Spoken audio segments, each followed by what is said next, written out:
Prepare for pain. Hey, everybody, you're watching Bull, Boom, Bear, Bust. My name is JJ. We're back, as always, with another dose of economic reality. Let's go ahead and get started right here. This is out of Forbes. Next week, meeting of the central bank here will bring more pain. What are they talking about pain? What kind of pain is going to be brought by a meeting? How can a little meeting inflict pain? Well, let's talk about it here. So, what the Fed is saying, what Jerome Powell is saying, is that inflation has been beat. They're winning the war against inflation. But we have other talking heads at the central bank out of different Feds from different locations saying, no, inflation's not under control. In fact, the consumer is looking pretty weak right now. I'm paraphrasing. But to sum it up, there's some discrepancies in the message coming out of these bankers. And what we're hearing is that Jerome Powell is going to come out with tougher talk and to indicate that there's not going to be any rate cuts. We have other people, though, saying there's going to be rate cuts, other economists, other Fed talking heads saying we need more rate cuts, inflation's still too high. So the expectation is that Jerome Powell is going to come in and reinforce his stance, or what we think his position is, or what he wants us to think his position is, that the Fed is sticking to the fight against inflation. They're not going to even consider rate cuts. And they're saying that could be bad for the markets, basically, because the markets want to hear more easy money, more low interest rates. So that's what Forbes was basically talking about when they're talking about will bring more pain. We'll find out, of course, when the meeting gets here. But it is interesting how the markets have been taking off based on the expectation of no more rate hikes and, in many cases, expectations of lower interest rates. So let me ask you this. If the economy's strong, if the consumer's resilient, if everything's just fine like we're being told, why do we even have to talk about rate cuts? It doesn't make any sense. Well, speaking of rate cuts, I want us to take a look at this here. Look at this. Let's try and figure this one out here. The Fed will likely cut rates 4 times next year as economy remains resilient. How weird is that? How strange is that? Because we're talking about 4 times, cutting rates 4 times next year, but yet the economy is resilient. Again, if the economy is resilient, let's raise rates. Let's get a 10% Fed funds rate, and let's make more money if we put our money into the bank. Maybe instead of a 5% return, we'll get 6, 7, 8, 9% with higher rates. But no, they don't want that because deep inside they know that the economy is not that strong, and that the perception over the past many years was a strong economy based on a lot of debt. It was a debt binge. It was rock bottom interest rates. People borrowing money, buying things they can't afford, spending money they don't have, made the economy look good. What happens when people spend money they don't have? Jobs are created. It gives you an economic boom. If you go out there and you give everyone, let's say everyone got a $100,000 stimulus check, and it'll never happen, hopefully. But if it did happen, prices would skyrocket. Every place you went to would be hiring because there would be so much more business because people would be out there spending that money that they didn't have to work for. And you would see a lot of things happen. You would see an illusion of a great economy with a lot of job creation. But what's behind it? Is it real growth or is it just easy money? Easy money. It's a no-brainer. So all the easy money created this illusion of an economic boom. I know it. You know it. They know it. But they don't want you to know that they know. They have to pretend that what they're doing is working, that everything's fine, because they don't want to, one, they don't want to admit that they could have done things differently, that they should not have kept rates so low for so long. There should not have been so many loans issued. This debt shouldn't be at a record high. We should have never exceeded the level of debt that we had during the financial crisis. It doesn't make any sense. If the crisis back 2007, 2008 was initiated by people over leveraging themselves into mortgages, risky mortgages, why do we have more debt today? If it was bad then, why is it not bad now? Right?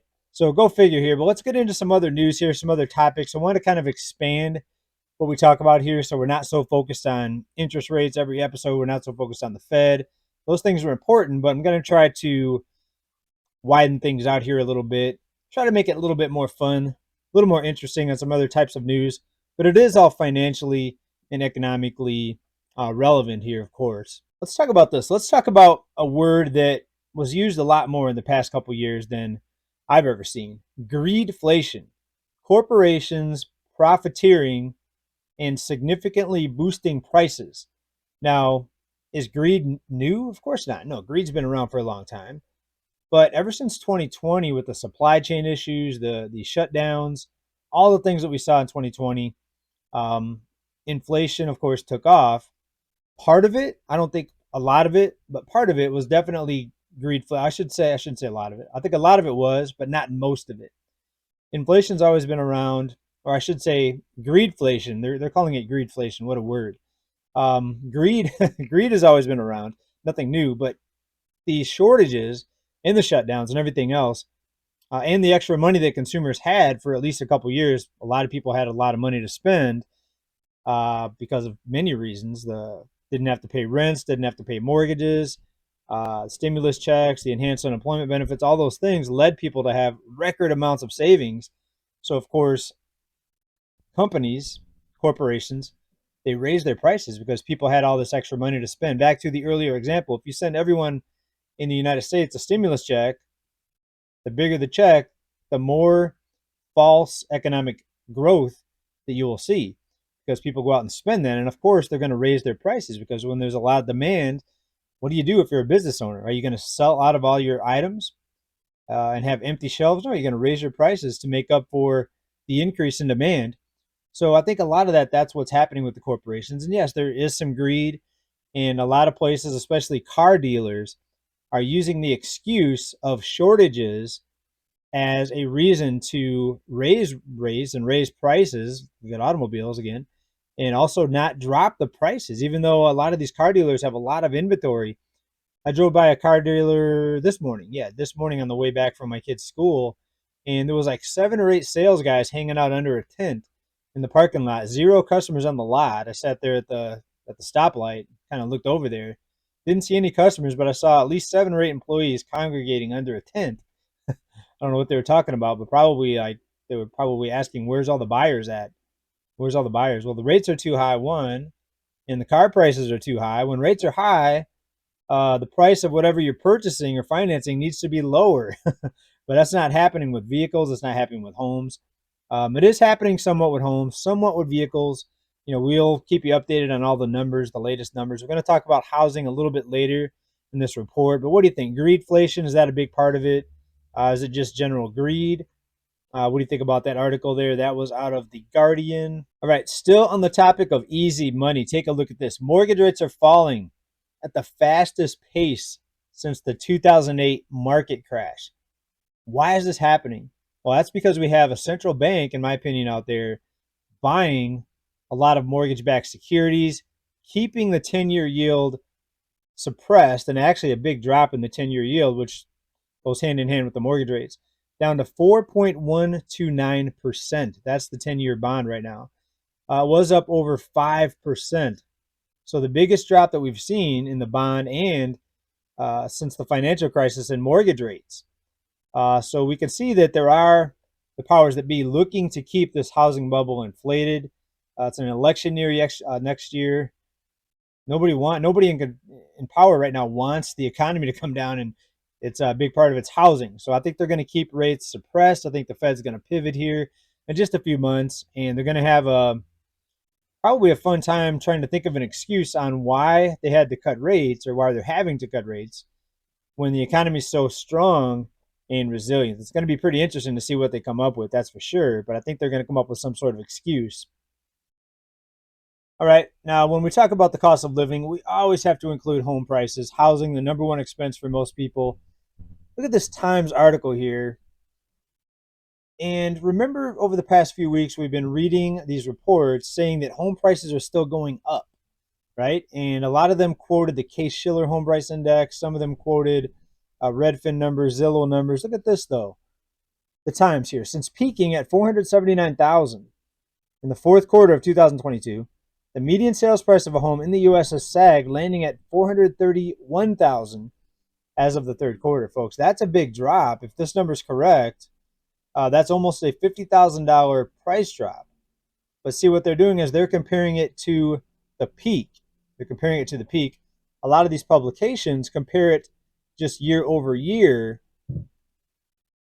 right? But if you compare it to the peak, this is a pretty big drop. And also, some of them, like the Case-Shiller Home Price Index, only come out every 3 months, and they only look at the top 20 cities. You got to look at all the rural areas and places that are not included in that Shiller Index, Case-Shiller. And you see that the housing market is a lot weaker than we're being told, through a lot of these reports. And could that be the reason why there's such an emergency or a need to cut rates, with the biggest drop we've seen in mortgage rates since the housing bubble went bust?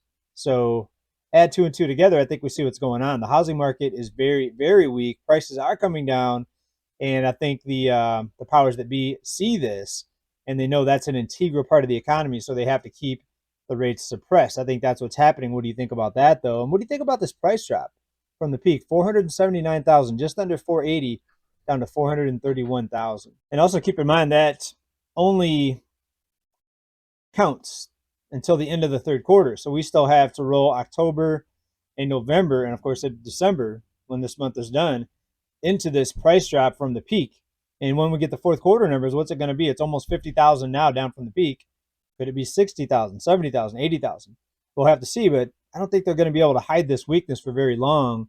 What they're doing, though, is they're actually factoring in the low sales, right? And they're adjusting it seasonally. They're doing a lot of different things with the number, but we'll have to see what the real number is when it comes out, when the fourth quarter is done. Of course, we're going to report on it right here, and I hope that you'll be back on this channel.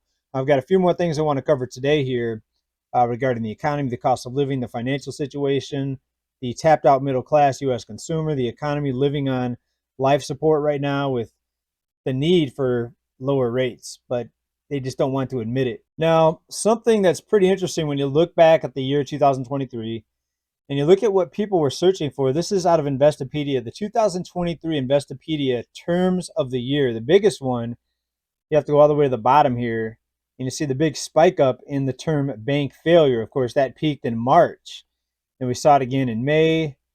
Surprised we didn't see it again because we had another one fail in October. But you look at some of these searches and how they are the top. These are the top, what looks like 8 or 9. American Dream. So people feel like the American Dream is fading away, or that they can't get it. CD, because of the rates now, the rates you get on return are really good on CDs. So people were searching for that.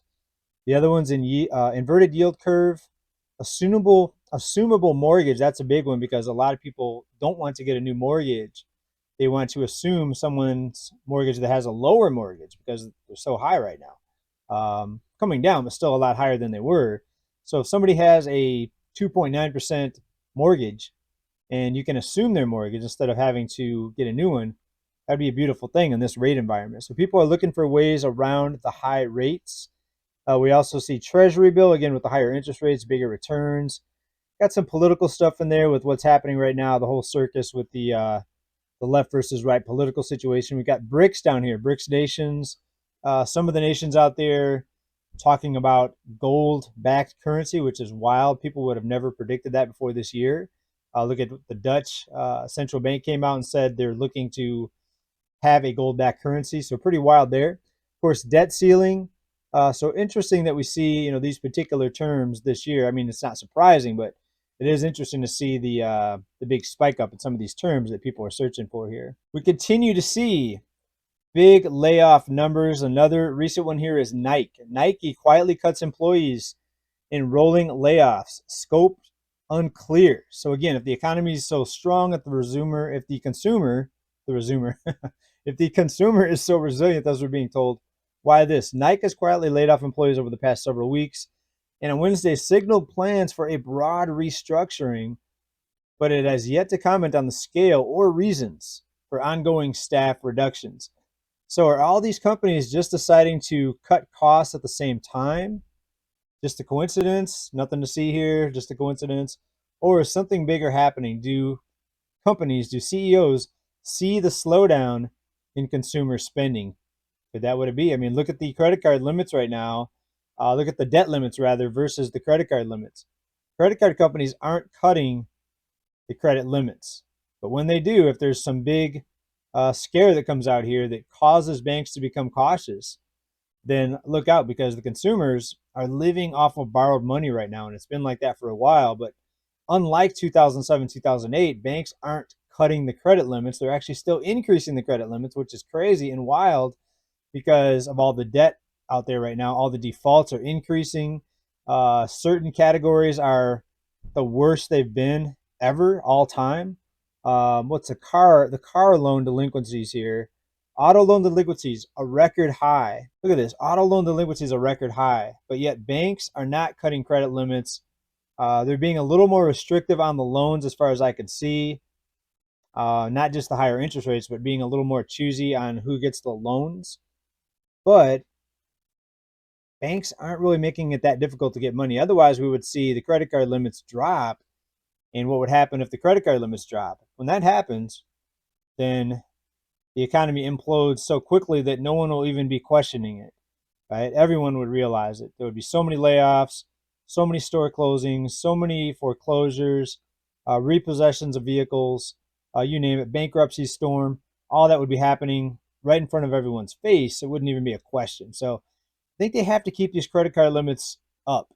And even if defaults go to all-time highs in credit cards, I think the banks are still going to try to find a way to keep those limits up there. Maybe they'll just get endless bailouts. The bailouts are still happening, by the way. Let's take a look at the latest chart here. Another massive increase in this bailout here. Sorry, I need to bring up the right chart. Another massive increase last week. Look at this big spike in the upper right-hand corner here. And this is the Fed Emergency Funding Program, or what's called the Bank Term Funding Program. They're not calling it a bailout, but what it is artificial liquidity injections into the banks. And this is needed. It's been going on since March. So this tells you that it has something to do with the banks that failed and the banks not having enough money in their reserves to cover all of the loan losses and all the people pulling their money out of the bank. We had basically digital bank runs where people were pulling their money online or pulling it out online, what they called a digital bank run. You remember that term back earlier this year, digital bank run. And funds are able to be pulled out of banks much more quickly now than they used to be. You no longer have to wait in line like we saw back in those pictures from the Great Depression, where people were waiting in line around the corner to get their money out of the bank. We actually saw that here in recent history with some banks that failed in other countries. And, so this bailout's continuing. Of course, they don't want to talk about that. The business news networks are not talking about that. They're just going to tell you how strong the stock market is, even though it's mostly the top 90% buying these stocks. It's the hedge funds, it's the billionaires. It's typically not the consumer. That's a small part of who's buying these stocks here. So that's why the stock market's strong, and that's why they're focusing on the stock market, not these other concerning statistics that we bring up here pretty much every report on the show here. All right, people, we're going to go ahead and wrap this up. I hope everyone's having an awesome holiday season.